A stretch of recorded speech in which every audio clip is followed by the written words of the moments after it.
So, erev po mga kapatid, at tayo po ay magpapatuloy dito po sa ating pag-aaral sa libro po ng Samuel. At nandito na tayo sa chapter 25 pa rin. Medyo madami po ito ng mga verses hanggang 43, itong chapter 25. So, ito po yung pinaka part 2 ng ating pag-aaral dito po sa chapter 25. At tinitignan po natin itong kwento ni David, itong si Nabal, at saka itong si Abigail. At napag-aralan po natin kagabi na itong si Nabal ay isa siyang hangal, diba, mula doon po sa kanyang sa kanyang pangalan na ipinangalan po sa kanya, kung sino man po yung nagpangalan po sa kanya, di ba? Ay hindi po natin alam yung rason kung bakit pinangalanan po niyang hangal, di ba, yung batang isinilang itong si Nabal. At makikita po natin kasi sa kanya pong, kahit po dito sa kanya pong mga statement, makikita natin makikita natin, 'di ba, yung kanyang sarili. Kasi sabi nila David, sabi ni David, 'di ba, siya po yung pinaka-leader ng 600, 'di ba, na mga tao, 'di ba, nakasama po niya, ay nang lang naman sila, nang hihingi ng tulong, walang amount, 'di ba, kung ano po yung maibigan po na sana nitong si Nabal, 'di ba, na ibigay or itulong, 'di ba, sa grupo po ni David. Pero hindi ganon hindi ganon, hindi siya generous, kumbaga hindi siya mapagbigay, wala sa kanya yon, kahit na binanggit nila David na may mga pabor, 'di ba, na kahit hindi inas sa kanila ay kanila pong ibinigay ng kusa dito po kay Nabal, yung pagbabantay, 'di ba, sa kanya pong kawan, pero nakita natin yung kanyang response. Binabanggit niya na yung tinapay, yung inumin, sabi niya yung pagkain na sa English kasi, 'di ba, my bread, sabi niya ganon, my drinks, claim niya, 'di ba, na kanya yung tinapay, kanya yung inumin, kanya yung pagkain. Sabi niya, ito ay para sa aking mga manggugupit, pati yung mga tao, 'di ba, ay kanya pong inari na. Kaya minsan lang minsan pakinggan, parang nakakasakit lang minsan pakinggan, 'di ba, yung kahit sa atin sa Pilipinas, 'di ba, yung tao ko 'yan, 'di ba, yung mga ganon, sekretarya ko 'yan, 'di ba, tanod ko 'yan, kagawad ko 'yan, 'di ba, mayor ko 'yan.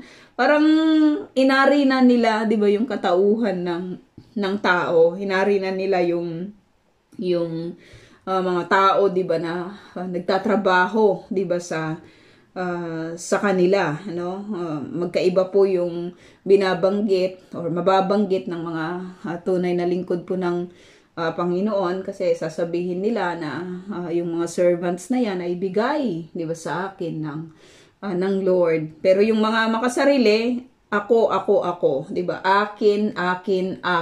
Yun lagi yung ating bahay ko yan, 'di ba, yung mga sasakyan ko yan, yung mga ganon, any kind of properties, 'di ba, na meron sila ay inaari po nila. At ito po ay napakalaking kasalanan, mga kapatid, sa part po ni Nabal, kasi as we look back yung mga pinag-aralan po natin, especially sa book po ng Deuteronomy. Binanggit sa kanila ng Lord, 'di ba, na pagpasok ninyo sa lupang pangako, pagpasok ninyo sa land, 'di ba? Huwag niyo sasabihin inyo o aariin ninyo kung ano yung meron doon. Tinuruan pa sila ng Panginoon Nasasabihin nila na ito ay galing, 'di ba, sa Lord. Ang lahat ng meron ay ipinagkaloob sa inyo, 'di ba, ng Panginoon. Kaya magandang makita rin po natin 'yon, 'di ba, na yung bahay, instead na gagamitin na bahay ko, 'di ba, or bahay namin, yung bahay na ibinigay ng Lord, yung sasakyan, 'di ba, na ibinigay ng Lord sa akin. Kahit sa mga statements na ganon, 'di ba, nabibigyan po natin ng papuri, 'di ba, yung Panginoon. At maging doon sa hearer, yung business na ibinigay sa akin ng Lord, 'di ba, pati yung makakarinig nito sa statement na ito, makikita, 'di ba, na mas mahigit kang pinangangalagaan, 'di ba, na nagbigay sa iyo ng mga blessings, 'di ba, na kung anong meron ka, no? Pero itong sinabal, sabi niya, yung tinapay ko, yung inumin ko, yung pagkain ko, ito ay para sa aking mga manggugupit, 'di ba? At hindi ko ito ibibigay. Hindi ko ito ibibigay. So makikita natin na talagang hindi lang matigas yung kanyang ulo,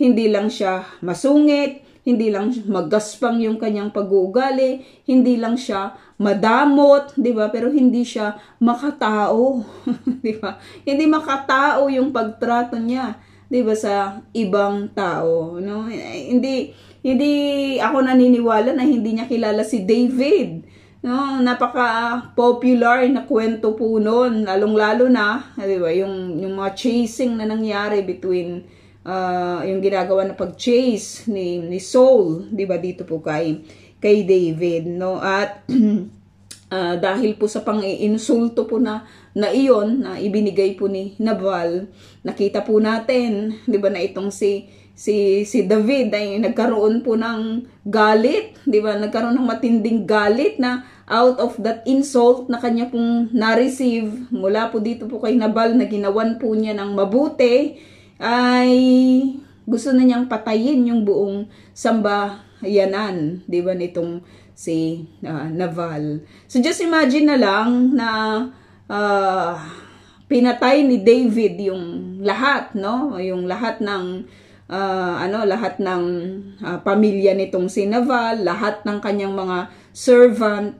Ano ngayon yung mukhang ihaharap niya, 'di ba, sa mga Israelita? Ano ngayon yung mukhang ihaharap niya sa mga taga-Juda, lalong-lalo sa tribe ng Juda? At lalong-lalo na, ano ang mukhang ihaharap niya dito kay Saul? 'Di ba, dito kay Saul? Kasi kailan lang, 'di ba, nagkaroon ng reconciliation, 'di ba, nagkaroon ng mga usapin na madamdamin, nakita natin siya na pinatawad niya itong si Saul, tapos dito talagang yung yung galit niya, dito sa mismong katribo niya na si Nabal ay matindi, So ano ngayon yung mangyayari, no? Sabi dito, sinabi ng isang pastol kay Abigail, no? Itong si Abigail ay talagang kapuri-puri lang, 'di ba, yung kanyang character. Wala mang mga naisulat na mga awitin na katulad po nitong si David, 'di ba, ng papuri doon po sa kabutihan ng Lord sa buhay niya. Pero itong si Abigail ay nakaka-blessed lang, 'di ba, yung kanyang buhay. Sabi dito, sinabi ng isang pastol kay Abigail. Bakit kay Abigail? 'Di ba? Kung tutuusin, si Nabal dapat yung lalapitan kasi siya yung mayaman, siya yung head, 'di ba, ng family. Okay, siya yung pinaka-bossing, supposed to be ng pamilya po na iyon. Pero itong pastol po na ito, si Abigail, na asawa ni Nabal, yung kanya pong nilapitan, no? Yung kanyang nilapitan. Sabi dito, si David po ay nagpadala ng sugo sa inyong asawa at magalang na nakipag-usap, ngunit sila'y ininsulto ng inyong asawa. Sila ay ininsulto ng inyong asawa. So mapang-insulto itong si Naval, mapang-insulto siya kahit po doon po sa kanyang statement, ay nakaka-insult naman talaga. May mga instances, 'di ba, na kapag may mga insult na nai-encounter po tayo, hindi naman talaga tayo natutuwa. Nakakainis lang talaga minsan yung mga tao, 'di ba, na nagbibigay sa atin ng insult, ini-insulto tayo. Sino po yung ini-insulto na natutuwa? So we can understand naman itong panig po ni David, ginawa na nga niyang mabuti, tapos insulto pa yung isinukli, 'di ba, sa kanya, So ini-report ito ng isang pastol dito po kay Abigail. At sinabi niya 15, may na naman, warplane. Sabi dito, mababait ang mga taong iyon. Kilala ng mga pastol, 'di ba, yung nakasama nila ang grupo po nitong si David. Talagang nagbigay sila ng sakripisyo araw-gabi.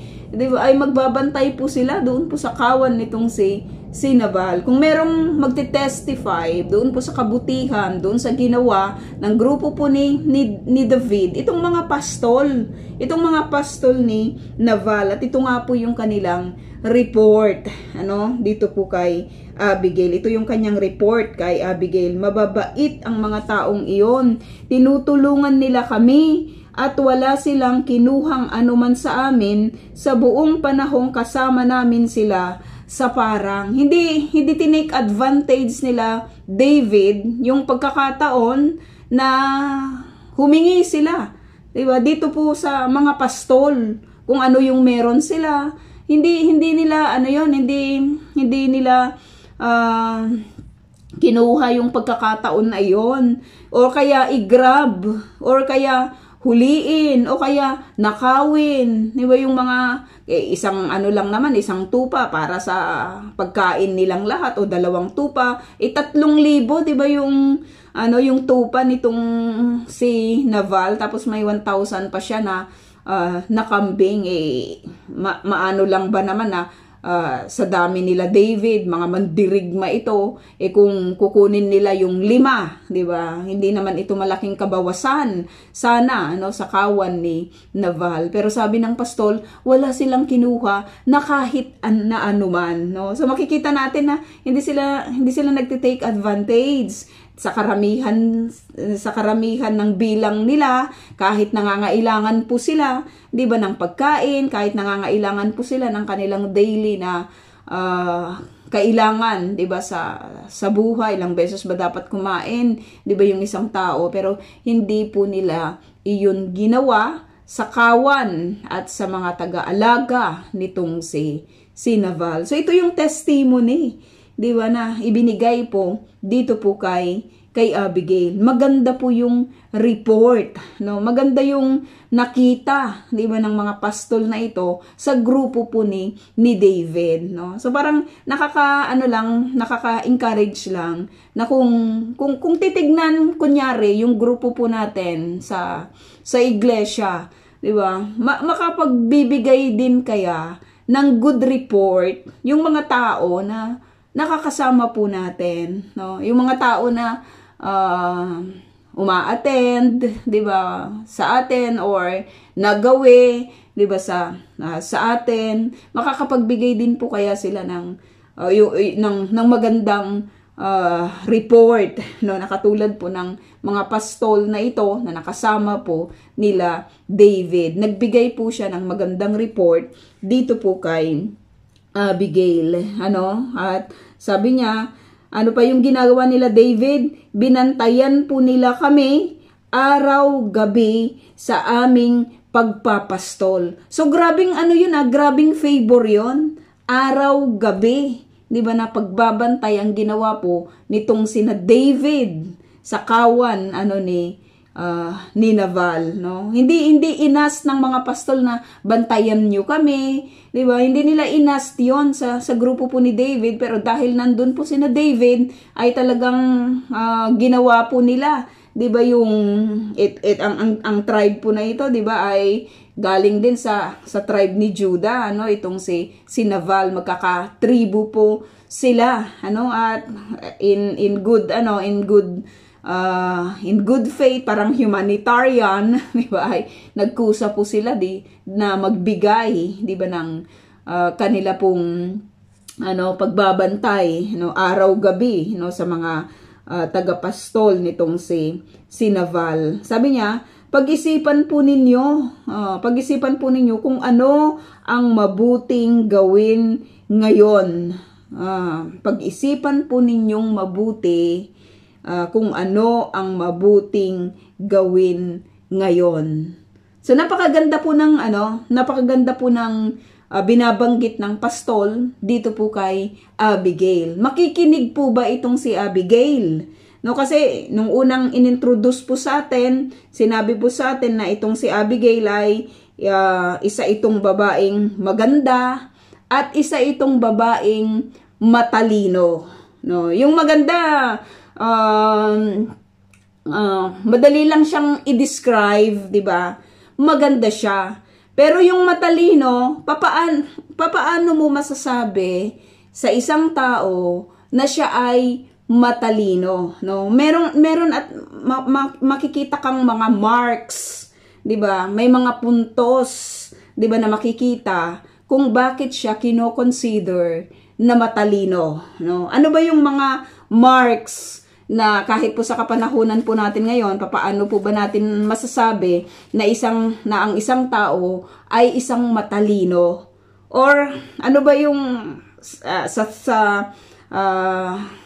sa kapanahunan po natin ngayon, ano ba yung mga marks of wisdom? Kasi lagi nating naririnig na magkaiba yung knowledge at saka yung wisdom, no? Yung knowledge ay information, 'di ba? Yung wisdom ay kung papaano mo ipaprocess yung data na na-receive mo sa iyong buhay. 'Di ba? May information na nanggagaling, may information kang nare-receive. So papaano mo 'yun ipaprocess ngayon? Papaano mo 'yun isa sa buhay? Papaano ka magi-stand, 'di ba? Tungkol doon sa mga information na na-receive mo. 'Yun po yung wisdom. So dito makikita po natin yung mga marks of wisdom dito po kay Abigail. Marami po tayong po pwedeng matutunan dito po sa buhay ni Abigail, no? Sabi ng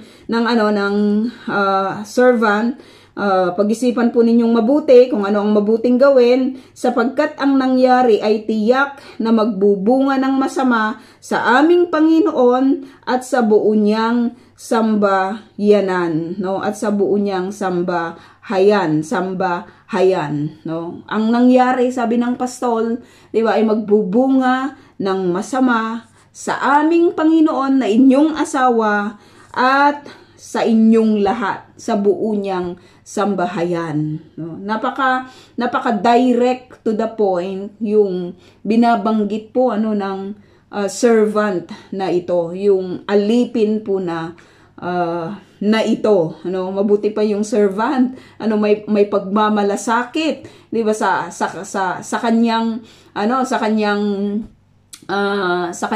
boss, no, may pagmamalasakit sa kung anong meron yung kanyang yung tao, 'di ba, na kanya pong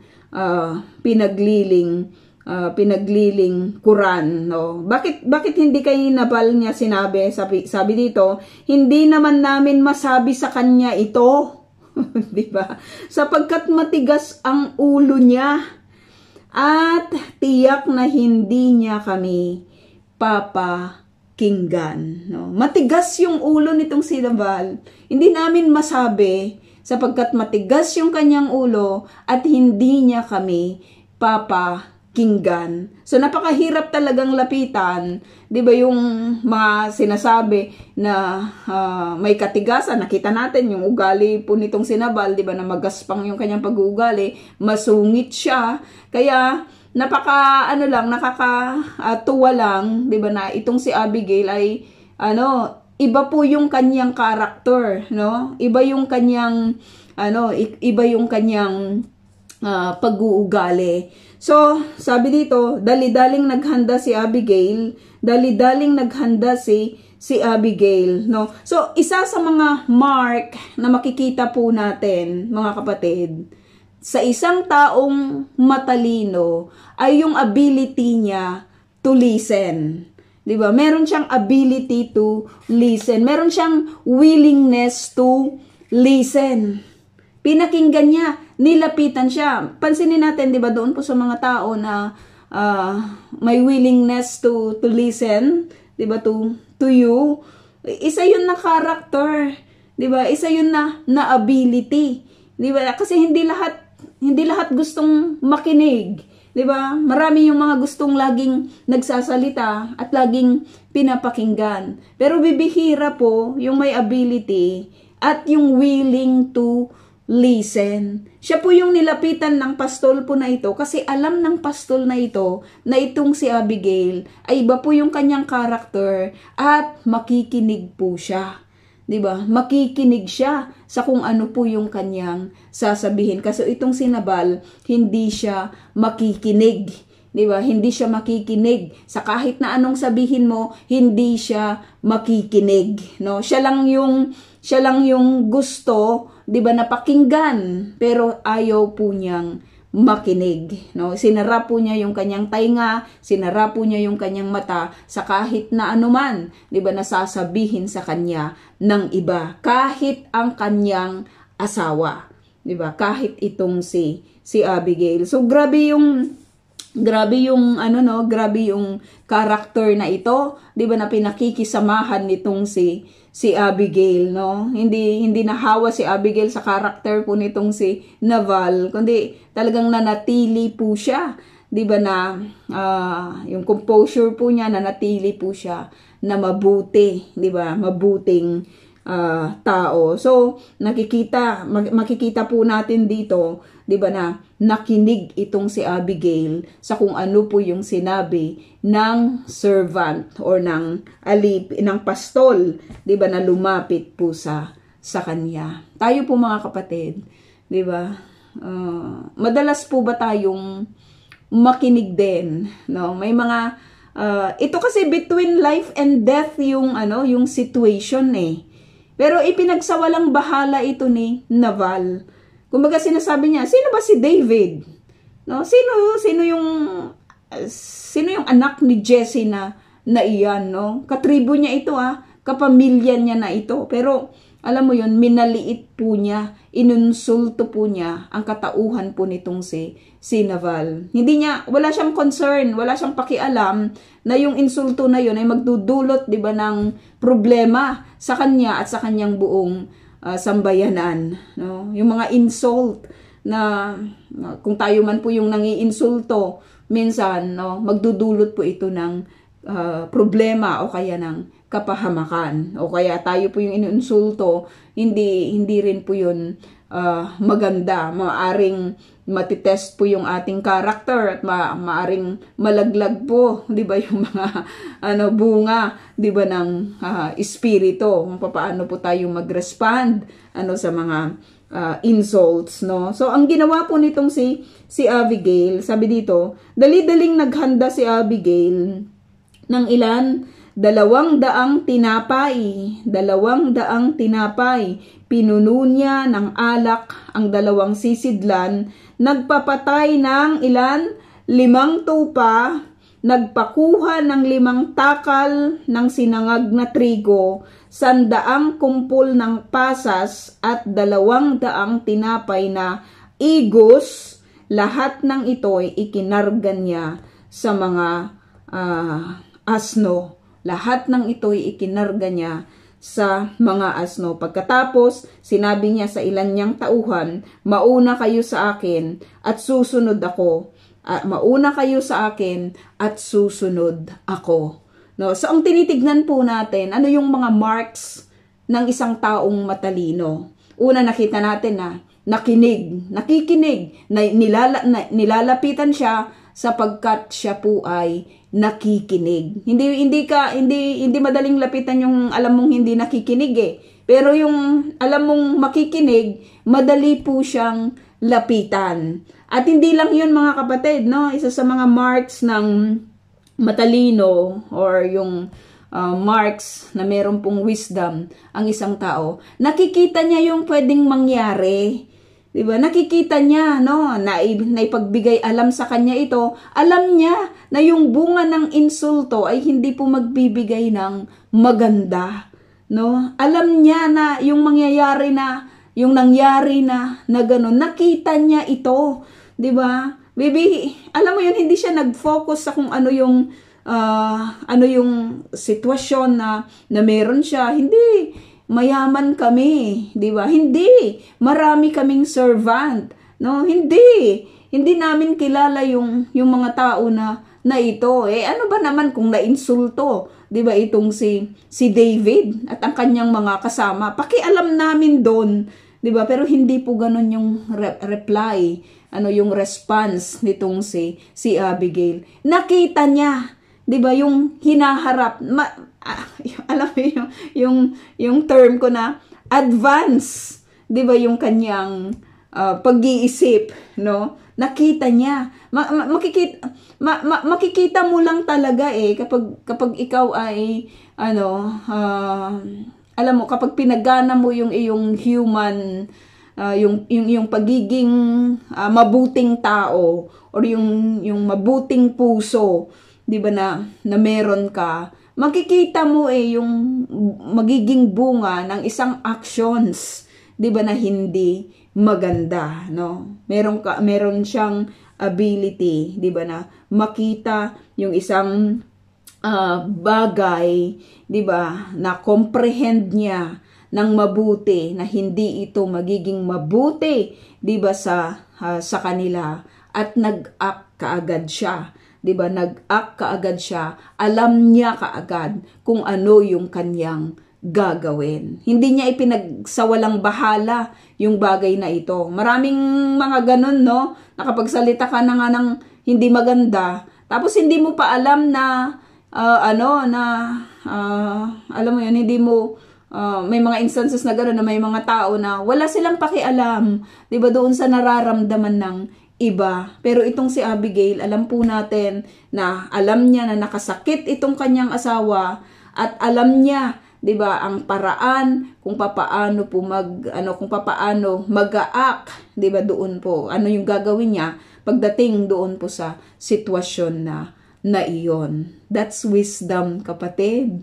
'Di ba? That's wisdom. Talino lang talaga 'yon. Yung mga hindi masyadong matalino, hindi nila pangangalagaan yung security. Hindi nila pangangalagaan, 'di ba, yung kung ano yung come what may, 'di ba, yung mga motto nila, 'di ba, sa buhay. Pero ito, nakita ni Abigail, no, na magkakaroon ng problema, 'di ba, dahil sa nangyari na ito, and she acted, 'di ba, perfectly on time, no?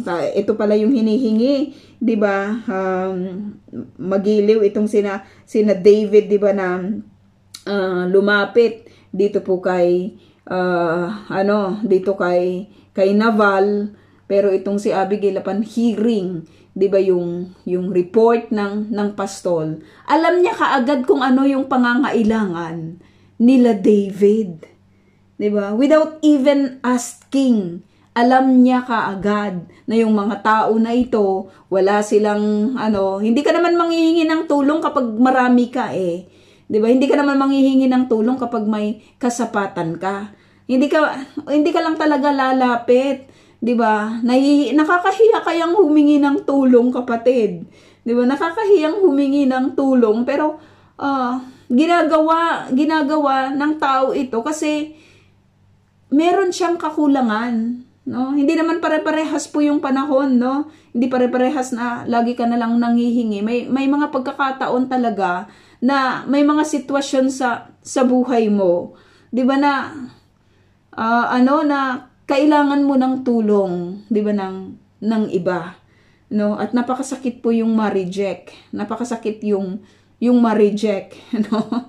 Ma-reject doon po maintindihan natin si David, no? Kasi may mga instances ba na sa buhay po natin na nanghihingi po tayo ng tulong, hindi naman malaki, kung ano lang, no? Kung ano lang yung kaya, pero instead na bigyan tayo, hindi na nga tayo bibigyan, nakatanggap pa tayo, 'di ba, ng mga matitinding pang-iinsulto, 'di ba? Napakasakit po noon, no?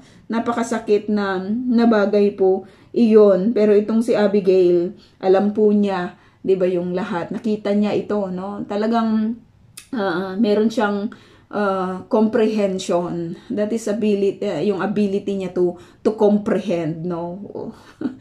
Yung mga taong matatalino lang, yung kakaayang gumawa ng mga bagay na ganito, no? Yung kaya mong i-comprehend, kaya mong isipin, 'di ba? Kaya mong mag-act, 'di ba, ng solutions tungkol doon po sa isang problema, 'di ba, na inyong kinakaharap, no? At ito, hindi niya ito ipinaalam kay Nabal na kanyang asawa. Hindi niya pinaalam ito kay Nabal na kanyang asawa, no? Minsan sasabihin natin kasi, 'di ba, mag-asawa dapat iisa na lang sila, no?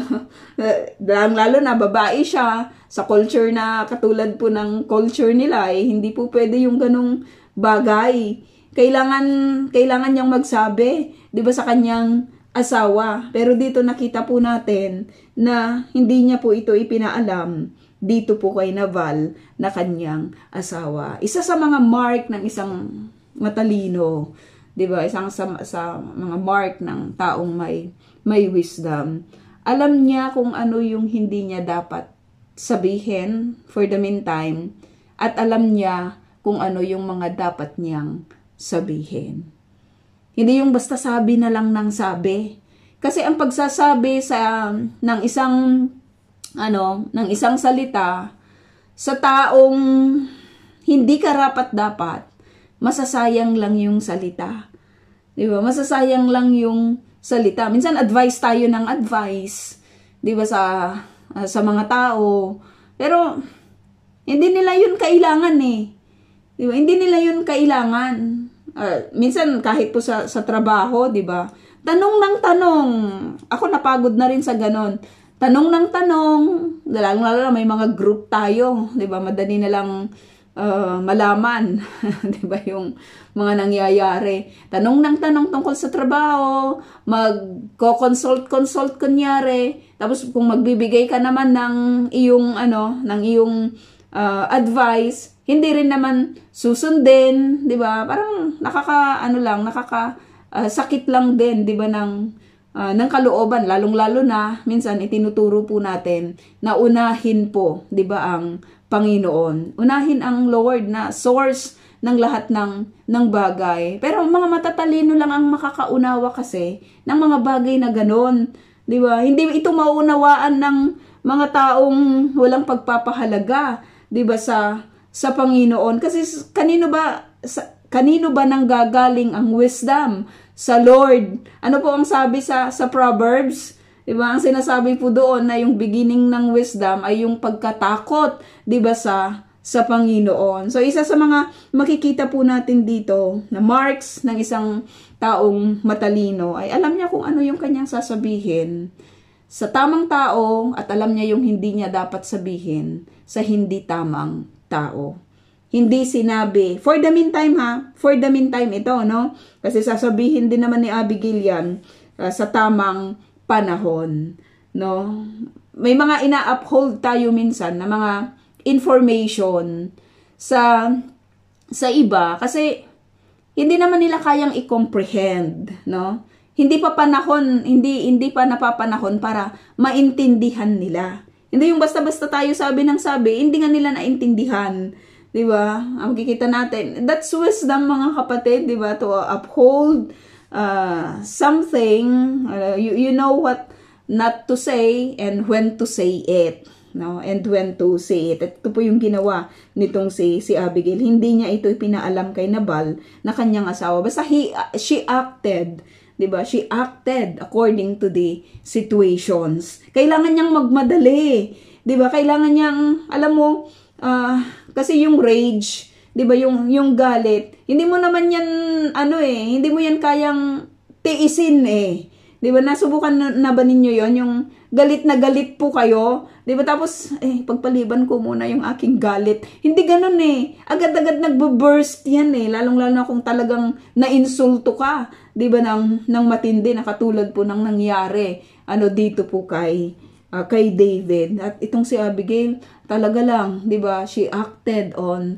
time, minadali. Sabing ganoon, talagang nagmadali siya, 'di ba, sa pag-prepare ng mga bagay na, at alam ni Abigail kasi, 'di ba, na it is Nabal's duty, 'di ba, na tumulong. Inano na yan, itinuro na yan sa kanila ng Lord sa book ng Deuteronomy, 'di ba, na pagdating ninyo sa land na yon, 'di ba, wag niyo isasara yung inyong yung inyong pintuan, yung inyong pagtulong sa mga kababayan ninyong nangangailangan ng tulong. Pero itong si Nabal, ayaw niyang tumulong, no? Talagang he is acting in, hindi lang in disobedience, 'di ba, sa command po ng Panginoon, pero wala siyang respeto, 'di ba, sa salita po ng Panginoon. Kahit naman sa atin, this is also a command, 'di ba, sa atin. Kasi sa New Testament, mababasa rin po natin na ang hindi kumakalinga sa kanyang kamag-anak, 'di ba, ay mas masahol pa siya sa hindi mananampalataya, no? May mga ganon, 'di ba, na command sa atin ang ating Panginoon. Itong si Nabal, wala siyang pakialam, no? Ako, sa akin lahat ito, ako yung nagtrabaho nito, bakit ko ito i-share? 'Di ba? Bakit ko ito i-share sa iba? Pero itong si Abigail, nakita po natin in obedience, 'di ba? In obedience doon po sa command po ng Panginoon. Hindi naman ito kawalan sa kanila eh. Mayaman sila. Hindi kawalan yung magbigay, 'di ba? Kapag nakita po natin na ang lahat ng mga pagpapala na meron po tayo ay galing sa Panginoon, no? Galing sa Panginoon. Napakapalad lang talaga nitong si Nabal, 'di ba? Na meron siyang asawa na katulad po nitong si Abigail. Naalala niyo yung asawa ni Job, 'di ba? Pwede naman siyang patayin sana eh, 'di ba? Para si Job na lang na mag-isa. Pero mas maganda, sabi ni Satan, marahil, mas maganda kung buhay itong asawa ni Job, kasi mas titindi yung problema nitong si Job, 'di ba? Mas titindi yung problema nitong si Job sa buhay niya kapag kasama niya yung asawa niya, 'di ba?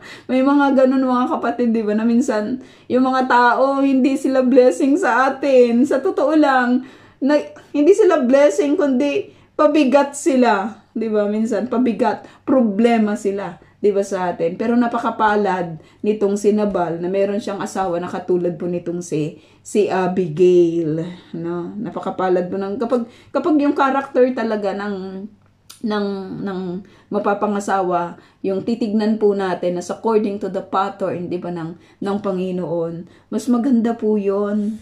Mas maganda talaga 'yon, 'di ba? Mas panatag po ang bawat isa, 'di ba, kapag sinunod ang pattern, 'di ba, ng Panginoon, no? Sabi dito, habang pababa si Abigail sa isang burol, dumating naman sina David mula sa kabila. Sa galit ni David kay Nabal ay nasabi niya, sayang lamang ang pangangalaga natin sa ari-arian ng Nabal na yon. Tinulungan natin siya at walang nabawas sa kanyang kawan, ngunit ito pa ang iginanti sa atin. Parusahan sana ako ng Diyos kapag hindi ko pinatay bukas ang lahat ng lalaki sa kanyang sambahayan. Grabe yung galit nitong si David. At nabanggit ko po kagabi, 'di ba, na kapag ang titignan po natin ay yung reward sa lahat ng atin pong mga ginagawa po natin sa atin pong kapwa-tao, 'di ba? Madi-disappoint po tayo, 'di ba, na katulad po nitong si David. Pero itong si Abigail, makikita po natin, 'di ba, na talagang nagniningning lang talaga, 'di ba, yung kanyang katalinuhan, katalinuhan. Sabi dito, nang makita ni Abigail si David, nakipagkita pa siya, dito po kay David, nagmamadali siyang bumaba sa kanyang asno at nagpatira pa sa harapan ni David. nagbigay siya ng respect, kapatid, dito po kay David. Nagbigay siya ng respeto. Maganda ang taong ito mayaman yung taong ito. Hindi niya sinabi kay David, sino ka ba? 'Di ba? Sino ka ba na nanggugulo sa amin? Hindi ka naman namin ginugulo. 'Di ba? Bakit ka nanggugulo ngayon sa amin? Bakit kami ang iyong hinihingan? 'Di ba? Ng tulong, pwede ka na bang humingi sa iba? Bakit kami pa? 'Di ba yung may mga ganun, no? May mga instances na ganun na kung ano po yung ugali ng asawa, ganun din po yung ugali ng asawang babae. Pero kaiba po, no, ang kwento nitong si Nabal at saka itong si Abigail, no. Nakaka-amaze lang yung kanyang character na makikita po natin na pagkakita po niya kay David, sabi dito, nagmamadali pa siya, 'di ba? Nagmamadali siya sa kanyang pagbaba sa kanyang asno. Sa asno siya nakasakay, no? At nagpatira pa, nagbigay siya ng respeto dito po kay David. Bibihira yung ganong character, Hindi na lunod itong si Abigail, 'di ba, sa kanyang kagandahan. Minsan may mga tao na kapag alam po nilang maganda, ang pangit ng kanilang mga ugali. 'Di ba? Ginagamit nila yung kanilang ganda para maging superior.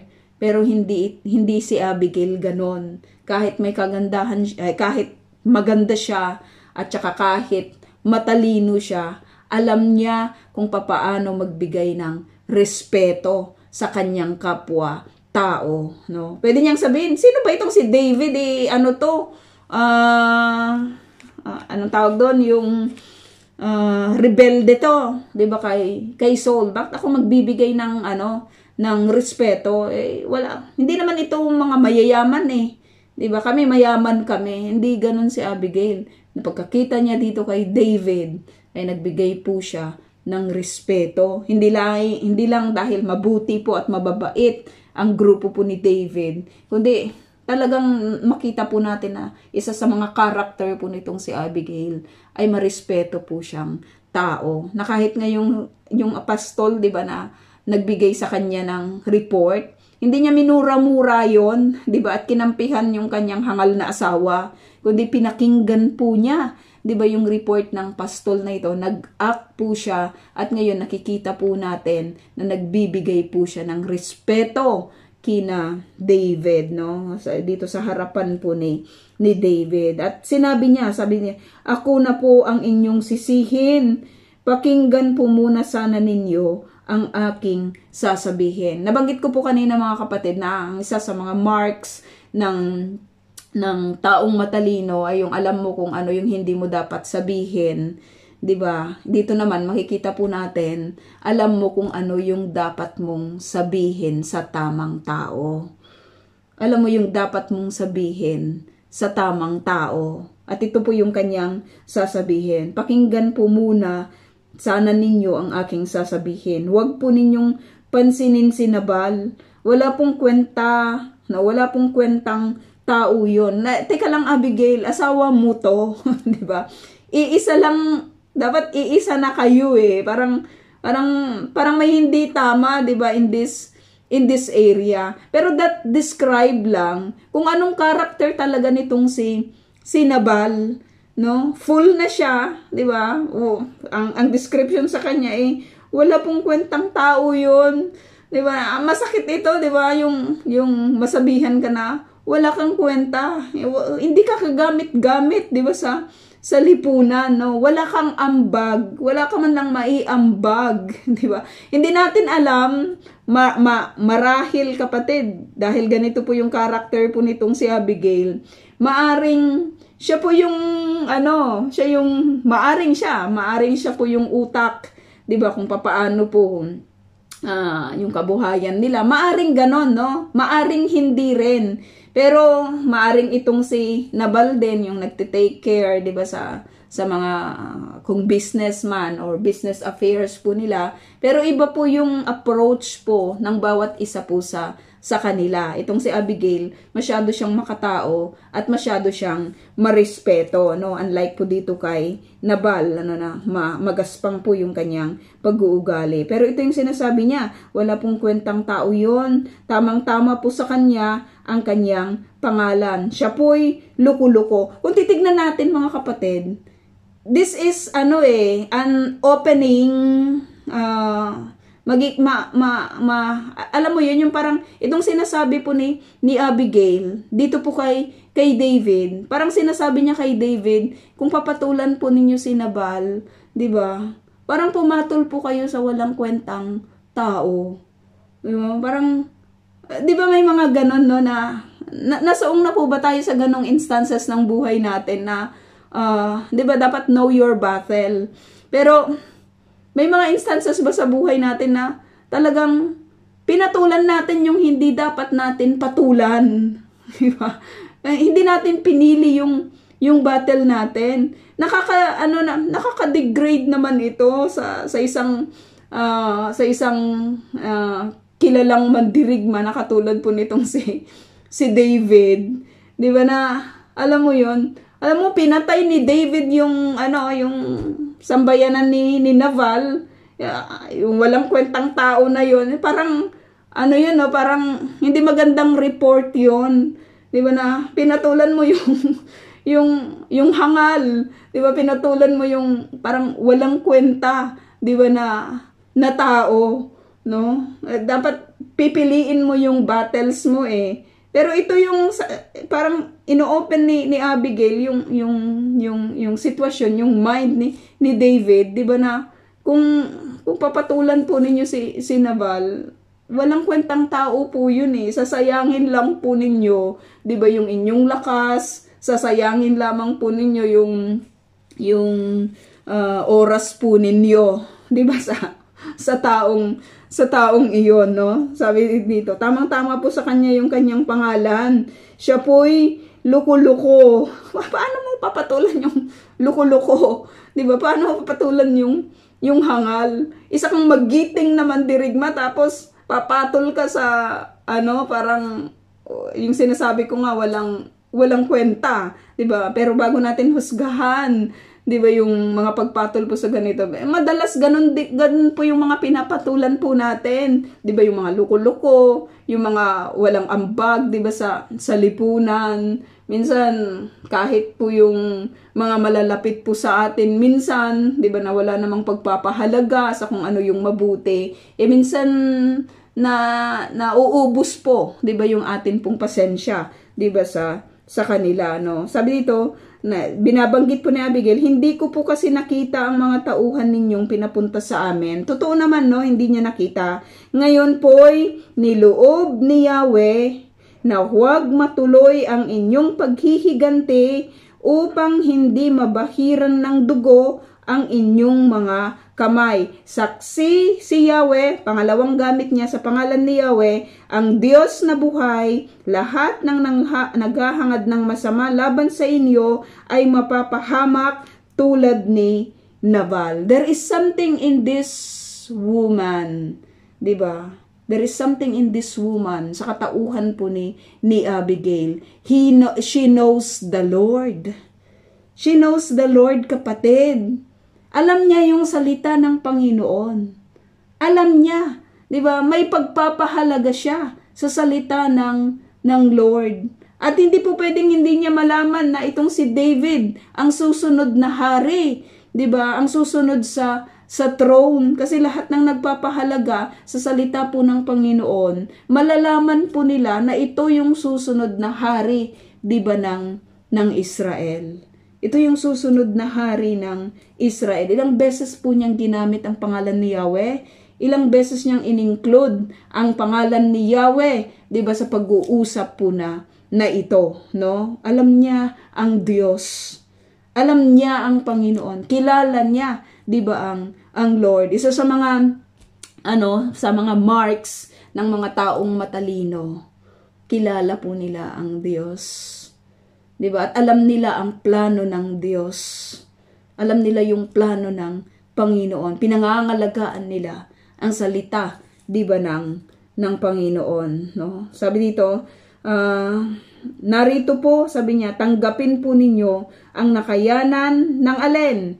Ng inyong lingkod. Grabing pagpapakababa yun, humility, no? Ang inyong lingkod at ipamigay ninyo sa inyong mga tauhan at patawarin po ninyo ang anumang pagkakamali ko kasi hindi ko nalaman. 'Di ba? Sigurado kung luluubin ni Yahweh ulit, ginamit niya ulit ang pangalan ni Yahweh na kayo'y maging hari. Alam ni Abigail, kapatid, sinabal hindi niya alam kasi hindi siya nagpapahalaga, 'di ba, sa Panginoon. Katulad ni Saul, no, wala silang pagpapahalaga, hindi nila mahal ang Lord, hindi nila mahal ang gawain, 'di ba, ng Panginoon. Pero itong si Abigail, alam niya luubin, sabi sigurado kong luluubin, may assurance siya, 'di ba, sa Panginoon. Luluubin ni Yahweh na kayo'y maging hari pati ng inyong lahi sapagkat nakikipaglaban kayo para kanino? Para sa Kanya. At hindi kayo gagawa ng anumang kasamaan habang kayo'y nabubuhay. Nakikipaglaban ka, David. Grabing yun grabing impact yun sa puso ni David Nakikipaglaban kayo para kay Yahweh, no? Nakikipaglaban kayo para kay Yahweh.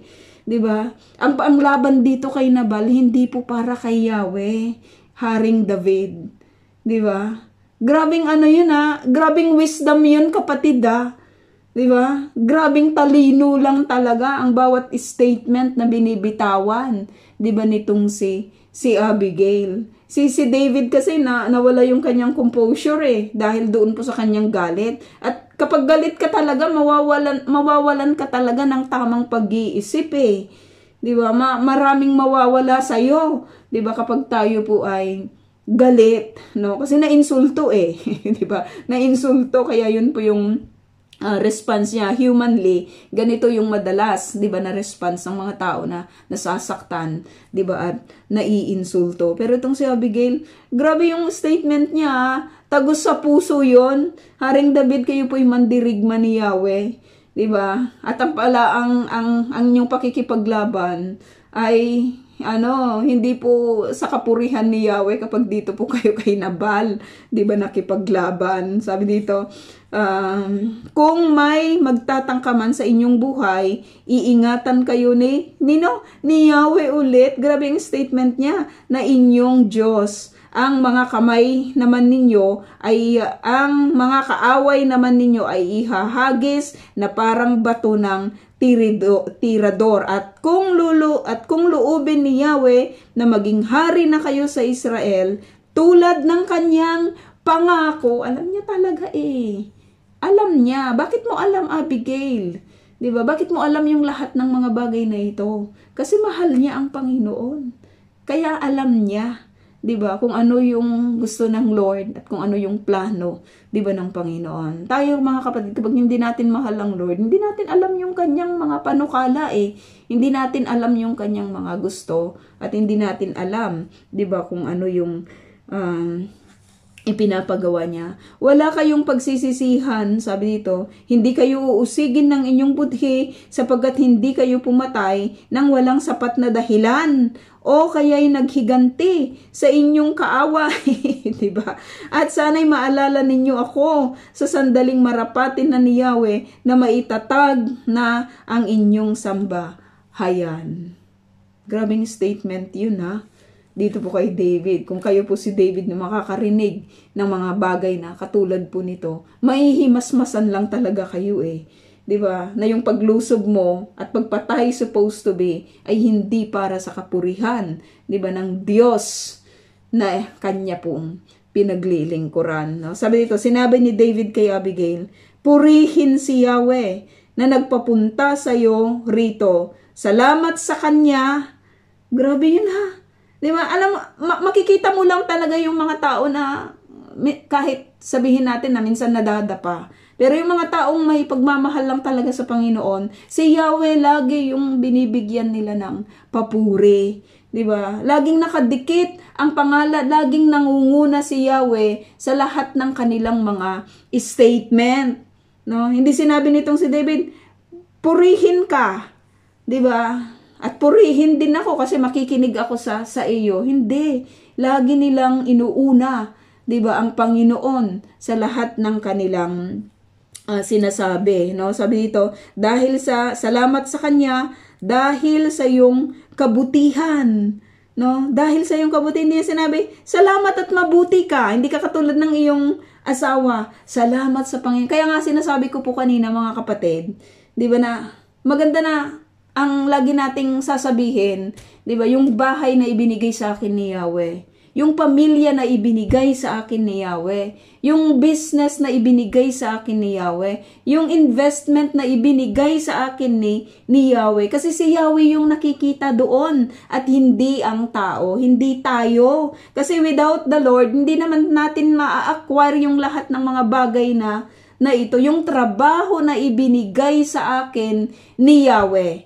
At kapag si Yahweh ang nagbigay ng trabaho, hindi kanya bibigyan ng trabahong magiging sagabal sa kanya.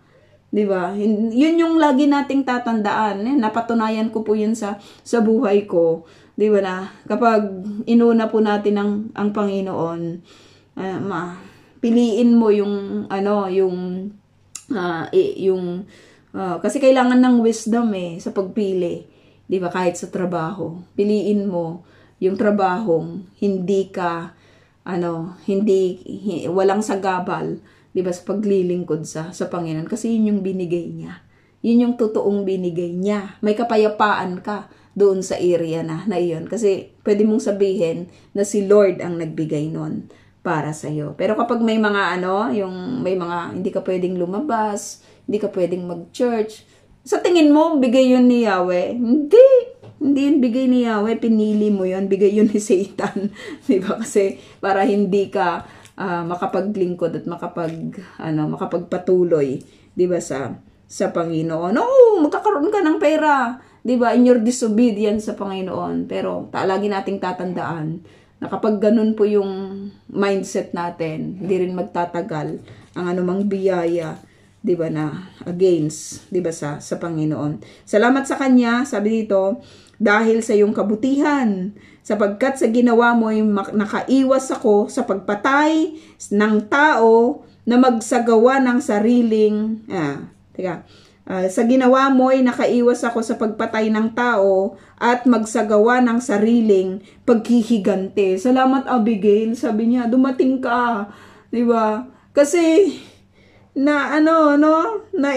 nakaiwas ako sa pagpatay, sabi dito, yung gagawin ko pagpatay, sarili kong paghihiganti yun, hindi ito battles ni Yahweh, hindi ito laban, di ba? Hindi ito laban ni Yahweh, hindi ito laban para kay Yahweh. Grabing na-open yung mind niya sa area na ito, no? Nag-subside yung kanyang galit, no? Niloob niyang huwag ko kayong pagbuhatan ng kamay. Saksi si Yahweh, ang Diyos, laging Yahweh, saksi si Yahweh, ang Diyos na buhay, kung hindi ka naparito ngayon, bukas ng umaga ay patay na sanang lahat ang lalaki sa inyong sambahayan, no? Patay na sana lahat 'yon.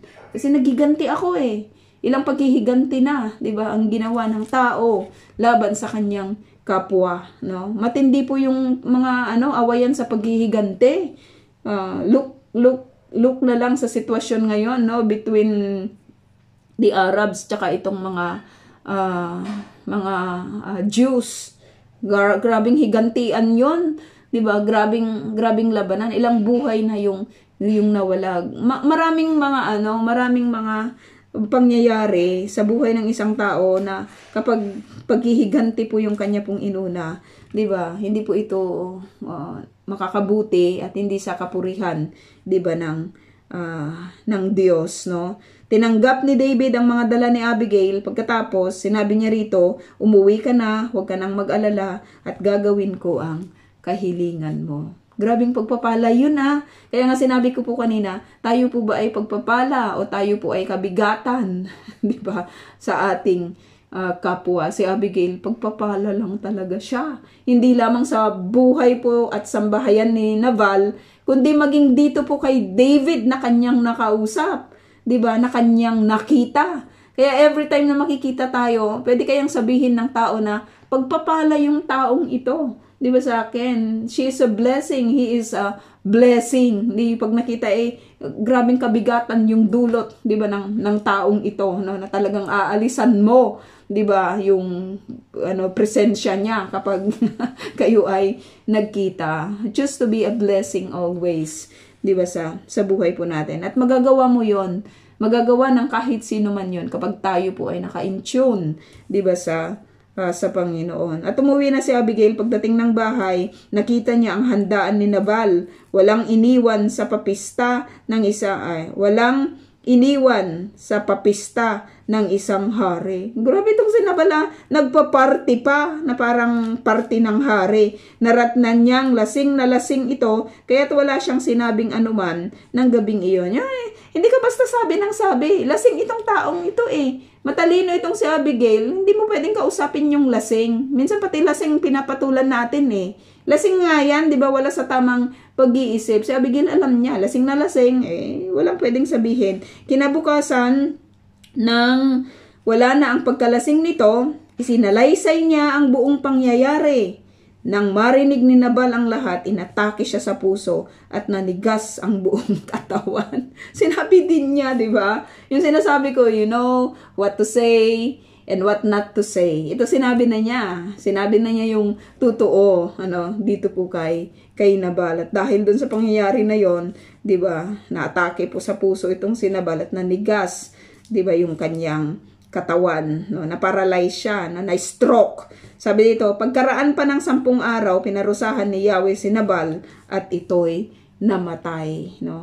Bakit pinarusahan? Ang dami po niyang ang dami niyang disobedience sa Panginoon. Di ba? Inari niya yung dapat na papuri na para sa Lord. Magaspang yung kanyang pag-ugali, iba yung pagtrato niya sa mga nangangailangan. Ang dami po niyang mga hindi magandang ginawa, 'di ba? Sa buhay niya itong si Nabal. At ang Lord alam niya kung kailan i-execute, 'di ba, yung kanyang judgment, Namatay itong si Nabal. Nang mabalitaan ni David ang nangyari kay Nabal, sinabi niya, purihin si Yahweh. Ipinaghiganti niya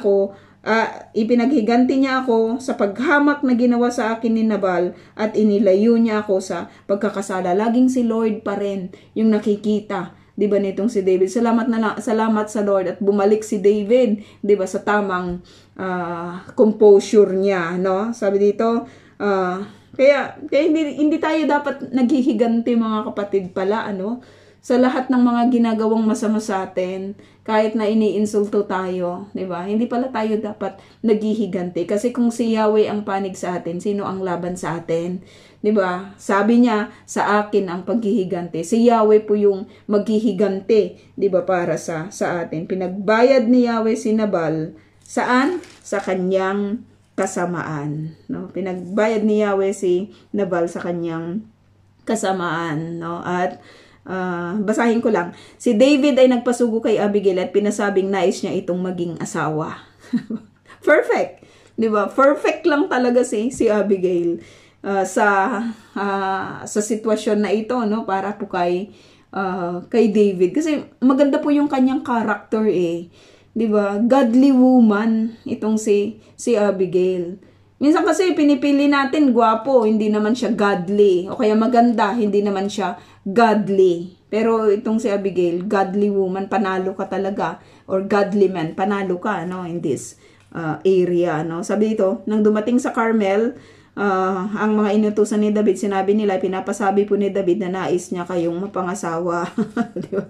Yumukod si Abigail, ang mukha'y halos sayad sa lupa, at sinabi, narito ang inyong lingkod, handa po akong maghugas ng paa ng inyong mga tauhan. Grabing humility. Di ba? Ang ganda-ganda mo, Abigail. Di ba? Pero hindi siya nalunod, 'di ba, sa kanyang kagandahan. Nandun pa rin yung respeto, nandun yung kanyang humility. Nagmamadali siyang tumayo, sumakay sa asno at sumama sa mga tauhan ni David kasama ang 5 sa kanyang mga katulong, at siya'y naging asawa ni David. Asawa na noon ni David si Ahinoam. Ito yung hindi rin maganda dito po kay David, na taga Jezreel, at ngayon naging asawa rin niya si Abigail. Si Michal naman na asawa ni David ay binigay ni Saul kay Palti, na anak nila is ng galim, no? So nakita po natin mga kapatid yung kwento po na ito, no, at marahil may babalik ulit sa atin, no, sa introduction bukas kung ano po yung mga last part na natakil po natin. So yun po yung ating lesson at Erev 2 po sa bawat isa. Itatype ko na lang po yung ating question.